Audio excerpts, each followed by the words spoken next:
Good afternoon, John. How you feel? You well? Always well, mate. Good to hear. So what? I won't forget this week. What shirt you wearing? Well, this is a blast from the past. West End, once the major sponsor of the Eight Ball Association of SA. And this is the Holdfast shirt where I played the majority of my Super League career before I moved to town. And yeah, actually fantastic team.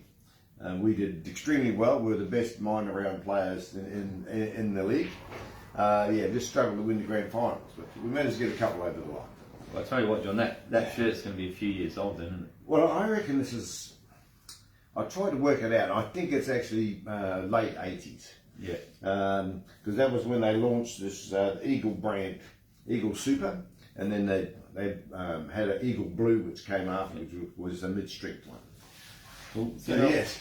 When I joined Super League, John, and they gave me a shirt, the first thing they told me was I had to get them badges sewn on, otherwise they won't let you play. You can't play it, no, Yeah. because they were major sponsors of the association. So, And I remember saying, "Oh, well, it's okay. I'll wear it tonight and I'll get it done." And they go, "No, no, you can do it now. Otherwise, you don't play. So that's how That was, hey, look, it was good. I mean, and that's, they try to set a standard in the league.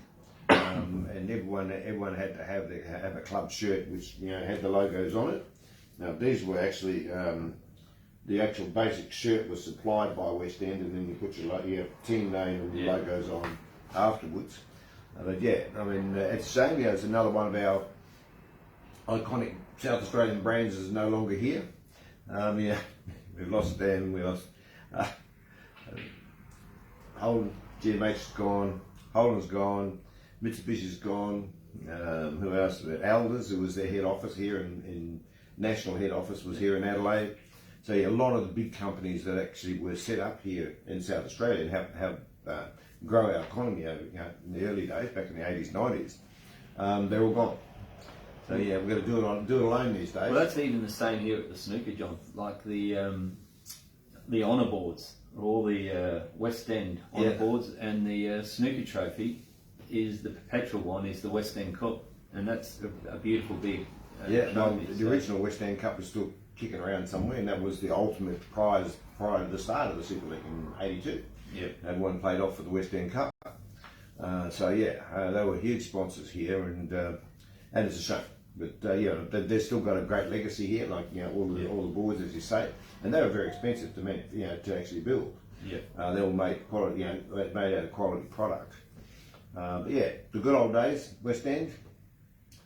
But, here we are now. We're soldiering on, doing our own. We're going to rely on the Subcorp now. I think Subcorp's going to keep us alive for the next 10 years. Although it's all automatically made us a major target globally. Let's go. We're going to hit. If we're going to hit anyone in Australia, where should we go? Oh, we should knock out that Subcorp down in South Australia. So who knows? But I don't think we have anything to fear in our lifetime anyway. We'll see what happens down the track. So anyway, John, talking about travelling overseas, you had your old dogs in Tasmania? Yes, how did that event go? Yeah, no, it's fine. It's a great tournament. They were hoping to be in their new headquarters this year, Phil, but due to sort of asbestos, apparently, is an issue in the new room. So until it's all cleared, they can't move in. But they've promised me that it'll definitely be in the new venue next year. But yeah, fantastic tournament. The guys run a brilliant show down there. Tony Cannon's been behind it, and he's the tournament director. It's well supported by the local guys, and we had 12 South Australians go this year, so fantastic, our best showing. Unfortunately they lost a few at the end. That actually looked like there was going to be 50 odd. They ended up playing 37. But that's life, people drop out for whatever reason. Tournament ran brilliantly. And who gets the chocolates? The Iceman strikes again. Yes, favourite tournament. His favourite, absolutely. He's the 3 out of 4 with a runner-up in between. Fantastic. It played well. Good showing by most of the South Australians. I know Jason Ahmed finished third. Had a good tussle he actually played the final of the losers to go right into to challenge Alec in the grand final, and lost to Jeremy Maguire. He played brilliantly. Jeremy Maguire bounced back after an absolute drubbing by Alec the first time they played in the winners' half, to fight it out and really made it a contest. So Alec had to play his best to get him. Yeah. So good effort by Jeremy. Special mention more to Calvin Lee, John Lehman, Mick Delhunty, and Nick Trick. All made the last 8. I think. What about Barry Reeves? And Barry. Sorry, yes, Barry. Barry did very well too. So yeah, it was a really good showing by South Australians. Obviously, I failed them dismally, but they flew the flag for us. Yeah. So yeah, very good effort and always a great weekend. Shout out to Lucky. He drove us around everywhere. For those of you who don't know, that's Greg Lowry, and certainly he's adopted the role as JB's personal chauffeur, and gratefully accepted too. Thank you. But yeah, he actually was our tour guide on the Monday. Took Dale and I for a good tour around. But yeah, overall tournament, great tournament. Iceman proves that he's still the best master going around the planet, and I'm sure he'll be difficult to beat for a lot of years to come. Well, when I'm showing my age now, John, because when I seen Jeremy Maguire was in there, I was thinking, surely he's not 50 yet. He's not that. He just turned 50 recently, yeah. And even in the photo, he looked pretty young. So I was thinking, what's going on there? Well, all credit to him. He looks after himself. He's does a lot of cycling. Actually, he's always posting. I've driven 100, ridden 120 k's down to there, and then I'm stopped for a coffee, and then I'm going back now. And, no wonder he's looking good. Yeah, show me the money. Yeah. No, and good guys. All the Tassie boys. They certainly make you feel welcome down there, and the club is run well. I'm just trying to go through Sam Durgood, who also probably was equally responsible with Tony Cannon to make sure that the tournament was a success. Salty, he actually did all the streaming, so he set it all up so everyone could watch. Yeah, So the whole thing, really well run tournament, good club, good food, right prices.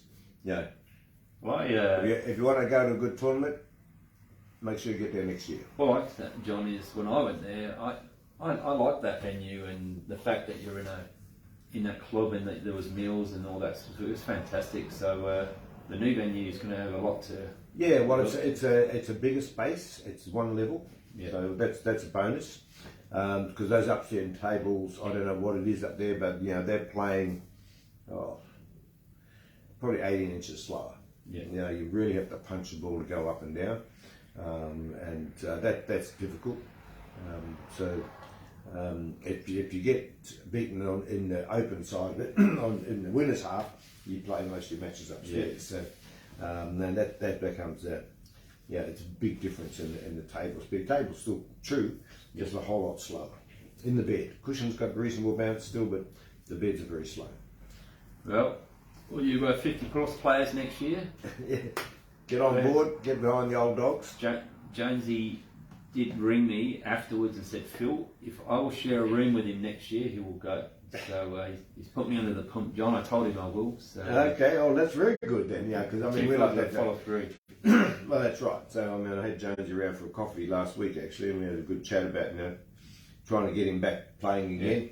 So hopefully we can get him inspired, and certainly if anyone can do it, you can, Phil. You know how he looks up to you. Now, what else went on the week? Oh, that's right, we had the Pockets on the weekend as well, Series 5 and 6. Good showing by the SA boys for the first time for a long time. That's what I liked when I was looking at the results, John, that in the first 4 events, the SA players have struggled. Mikey made a final, which is still good, but in 4 events you would have expected our players to have more of a showing. Yeah. So when I seen the draw, it looked pretty horrendous for our players, like Jaden having Mark Robinson in the first round. Yeah.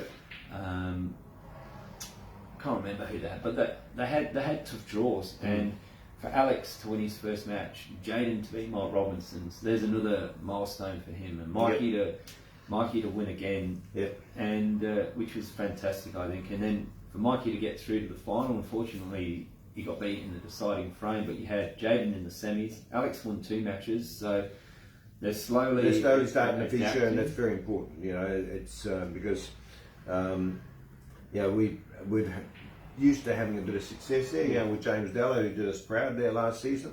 Unfortunately, due to family and work commitments, not playing this year. So now it's up to Alec, Mikey, Jaden, Stacey. Of course, couldn't play this year. Both Stacey and Lyndall are over in the UK right now. So, but he'll be back to play. She'll be back to play in the later series. I'd like to get Stacey going into the development side because he's good enough to win those, and we'll give him a good free run into the open event and the main event rather. So we'll see how that goes. But yeah, we've got. It's good to see our young players sort of starting to feature. So I think it's only a matter of time, definitely for Mikey. He's made 2 finals, got beat on the hill, and he's a quality player. He's put in the time in, loves the game. He's been practicing the majority of the time actually with Lyndall and Stacey. So he goes around their place and they play races there, which just helped him get, they've got a supreme table, makes a big difference. So that's certainly helping him. What's going on with these Kiwis, mate? Well, John, you got to take your hat off to them. They're like 6 events and they've won 2 of them. So hey, look, and I mean, I'm pretty sure that they would be strongly sponsored by their clubs. The chartered clubs in New Zealand are very strong, and I can't imagine they're putting their hand in the pocket to come over and play in this every time they come, because it's just, unless you got a lot of disposable income, it's not something you got to take on. But I'm pretty sure they'll be getting good support from back home, and good on them. They're getting the results. Some of them. For saying they've both won events, John, I wonder if they're both practicing one another in there. That's a good point. That's a good point, and that's something I need to probably do a bit more research. As you know, I've been here a long time, Phil. So I've lost touch with the majority of the players that I played with back home, and back then I only played snooker anyway. So very few of the 8-ball players I know that they're actually still going around. Desi Blair's a mate of ours that we know. Desi might be able to give me some feedback, so I'll reach out to Desi and hopefully got a bit more information about these Kiwi lads that have come over here and played so well. But I think the highlight for the Pocket Series is, and then Kiwi boys doing so well, that's going to say to the other players in New Zealand, well, if they can do it, we can do it. And if we're competitive, we should be there. So well, they've always been very talented, lots of talented players back home. The fact that they've always played most of their 8-ball competition with 2-inch white is something they struggle with. We've been away to the Worlds with some of the Kiwi teams, and that little white ball was bamboozling them. They had really limited idea of exactly where it was going. And there's games where you just got to get the white ball in the right spot, and they were struggling with that. But I think this might inspire them to get a few more Pro Cup sets of balls to play with, so they can actually be totally familiar with what's going on with that little white. But sort of Adam Lilly, well done and congratulations. And then the second one, which is Series 6. This is one we were sort of both happy with this winner, John. Well, absolutely ecstatic to see Big Time, Benny Big Time Noonan get up. We're both fans of his game, and Benny personally. I've spent a bit of time with Benny over the years, and we get on really well. And it's just, when he fires, he's as pretty a player as you're ever going to see. We love the way he plays. And Mark Robinson, dominated last year. Absolutely dominated last year, and then struggling a bit. It's much harder now. I think you raised the point, Phil, with these extra players. All of a sudden, there's a different dynamic to the tournament, and you've got to win more games, of course, too. That's also made it more difficult. But and we all know Robbo's a great player, and all credit to both of them. They flew the Vic flag very high in the second series. and Benny won quite comfortably in the end. Yeah. It's just nice to see Ben getting a win on the board. He's a Yeah. fierce competitor. We know he's got it in him, and well done, Ben. And to Adam, congratulations on both of you, and to the SA boys for getting more competitive. Yeah, actually, at least we're featuring. We're at the pointy end. Yeah. Now we just need to get someone over the line now. They just got to. I think they might have poked the bear one too many times. Maybe Alex can wake up and. Well, you know, he's not happy. Yeah. You know, anything but total success for the Iceman is failure. Yeah. And after coming back and playing so well down at the Old Dogs, I reckon he would have put some time back in on that supreme table he's got at the Lady Daily, which he practices on, just to actually make the adjustment to the smaller table size. And I reckon he would have gone away feeling pretty good. Yeah. And started the first one, obviously bit rusty, a pretty scrappy match apparently early, but he found the rhythm later on, got going. But yeah, Iceman, we're sure you'll make your mark. Anyway, want to know some snooker stuff, John? Absolutely. Well, before we go to the snooker stuff, we had a state title last week. It's the first one for the year, which was the minor billiards. Okay. I did have a prediction that Jason Yu would play Roger Davey in the final. Yes. I got that totally wrong. So anyway, the semi-final was Gary Oxenham and Jason Yu. Yep. Gary and Jason playing a team together on a Monday night, and Gary has been showing Jason some shots at billiards, but I still favoured Jason to go in there heavily as a heavy favourite, and Jason made a 66 break in that match, so that was a fantastic effort from Jason. But Gary held himself together and just showed that he knew that little bit more about billiards than what Jason did, and in the end Jason was trying to pot himself to the line, and Gary just had that a little bit extra, which got Gary into the final, and he beating Jason probably propelled Gary to the favourite. Yep. And then in the other semi-final we had Roger Davey and Peter Darby. Well, we know the great man's got his name on the board a couple of times for the snooker. Yep. Because he's told everyone, so we all know that. But anyway, great player, and I still fancied Roger to beat him because Roger's a billiard player, won this event plenty of times. Anyway, Peter gets over the line by 10 points. He's about 50 behind with about 10 minutes to go, fluked the ball and made 38. He was happy to tell Roger about it, and Roger was actually happy to tell me about it as well. So he held himself together, got over the line, and then in the final I fancied Gary to win just on his billiard knowledge. You know what? The great man lived up to his name and played very well. He held himself together potting balls, John, and I spoke about Jason trying to pot to win the match. Peter was also applying billiards in there as well, but he held himself together better and stronger. Finished really strong. So congratulations, well done, Dubs. Yeah, good to see you up and about again and winning. Yeah, and now has a billiard and a snooker title to his name. So that's a bit of a rarity. Not too many people have that. So well done, Peter, and also to Gary Oxenham. Congratulations on making the final. You played fantastic the whole event, and you did well making it. Cool. While I'm on billiards, I continue because we've got the semi-finals of the Adelaide Billiard League competition tonight, John. So in between seasons, they run a 8 weeks singles competition, and which it breaks up their leagues, and then they run a singles comp. So tonight in the semi-finals we have Peter Udich, Arthur Cronus, two big guns there. Also getting ready for the state title, we've got Jason Yu and Gary Oxenham. So two of the semi-finalists from the finalists from the major going up against the two big boys. So we've got the current state billiard champion and our best ever billiard player in Peter Udich. So that'll be it's handicapped. So they play 1 hour matches, John. The whole competition is 1 hour matches, and so tonight it'll be a random draw for the semi-finals. So I'm not sure who's playing who, but it's going to be a really good night. So they play the semis and final, and then the third and fourth place playoff tonight. So and going into the final, Jason is the one that finished on top, Gary second, and Peter and Arthur in third and fourth. So the fact that they're the big guns still doesn't mean they're favourites tonight. But well, handicap helps balance that out.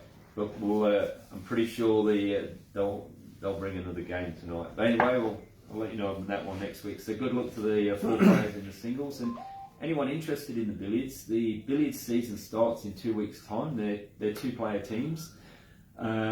We got 8 teams in there, but if anyone else wants to join, if you have a 9th team, there's always a buy. So if you're a billiards enthusiast or just want to learn a different Cuesport, everyone's eager to help you along on that night, and it's a handicapped event, so everyone gets to play. And a good way to develop your game.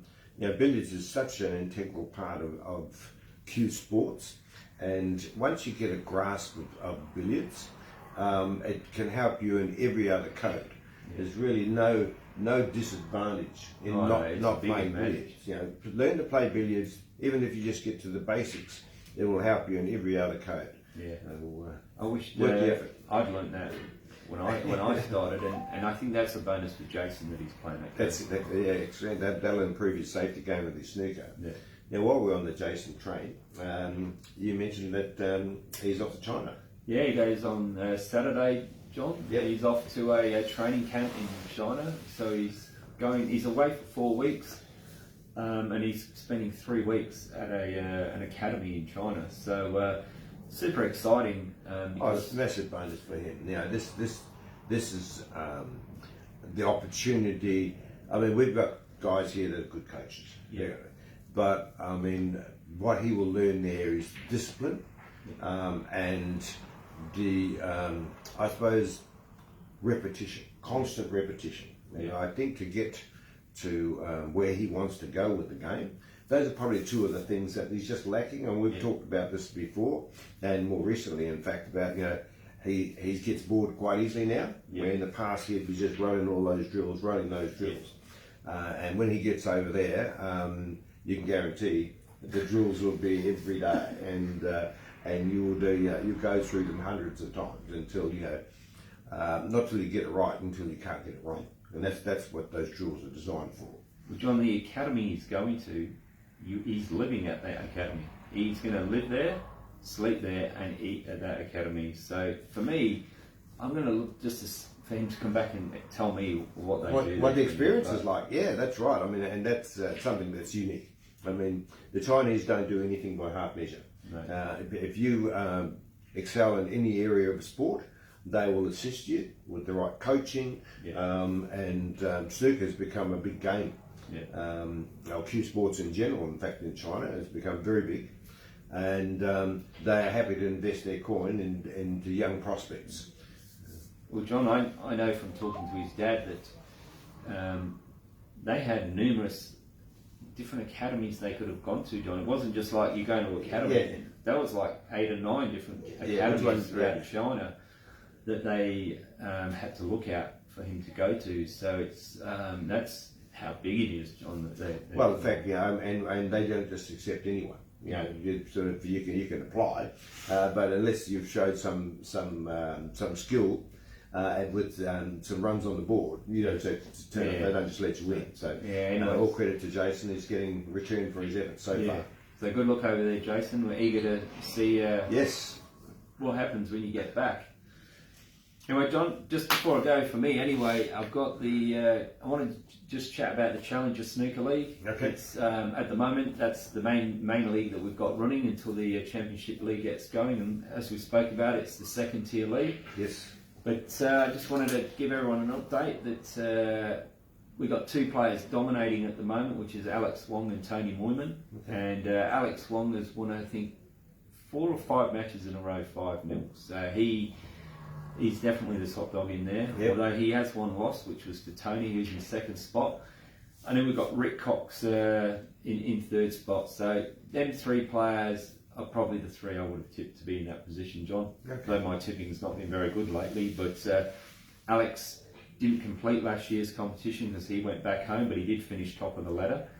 And he's a fantastic player. So Yeah, so the top. I'll give you the top 5. We've got Alex Wong, he's leading. Tony Moorman in 2nd, Rick Cox in 3rd, Derek Hill in 4th, and Mike Wellens rounding off the top 5. So it's a really good league on a Wednesday night, John. They're in match conditions, play 5 frames, and it's a good event. So I just wanted to highlight Alex. You're doing a fantastic job, and Tony Moorman's keeping him honest. Okay. And, as you've seen, most times you come in here, Tony's practicing. Tony's knocking the balls around, so yeah, that's good. So so keep it up, and I might as well finish off before you've got to say anything, John. But this Thursday, we've got Thursday night. There's a T140, a 147 snooker comp at Snooker SA on Thursday night before Good Friday, starting at 7:30, and on Monday we've got a 6 red. For Easter, we've got these are both Easter events. So we've got the 147 snooker on the Thursday night, and then on the Monday we've got a 6 red competition. It'll cost $30 to go in it. $10 will go towards the prize money, and you get to play snooker all day. It's a public holiday here at Snooker SA, so we close at 6. But we've got this 6 red tournament, which will be part of a series, John. Throughout the year, we've got 3 public holidays that have a 6 red event on it. We've got the state title, which will be the 4th, and then the top 16 players from all them events will play off in a grand final at the end of the year. So that's our first event that's coming up. So that's all me done this week, John. Okay, just one quick one. I'm pretty sure there's a Easter Monday event at Empire. Yes. And they probably have a Good Friday one too. They tend to have both of them. So yeah, if you've lost for something to do over the Easter weekend, certainly Empire's hosting 2 good tournaments. They're always tough to compete in. If you want solid competition, both those tournaments will be good fun. And obviously the bar staff there, Ash, will make sure that everyone's looked after. The good thing about Empire was they were the only place in the city that could open on Good Friday. I think the laws might have changed now. Yeah, there's probably a few, but yeah, somehow they got around that. It was very clever. I don't know how they managed that, but certainly I think Della might have had some influence there with somebody of note. Yeah, well, anyway, so Alex got one on, so we got the, on Easter, we've got the 147 snooker comp Thursday. Alex has got an 8-ball event on Good Friday. And we both have a snooker or a 8-ball event on the Monday. Lots of choices. Plenty of choices, yeah. Phil, always John, fun, mate. Thanks a lot. And everyone keep fighting balls, and we'll see you in a few weeks' time. We'll catch up next time.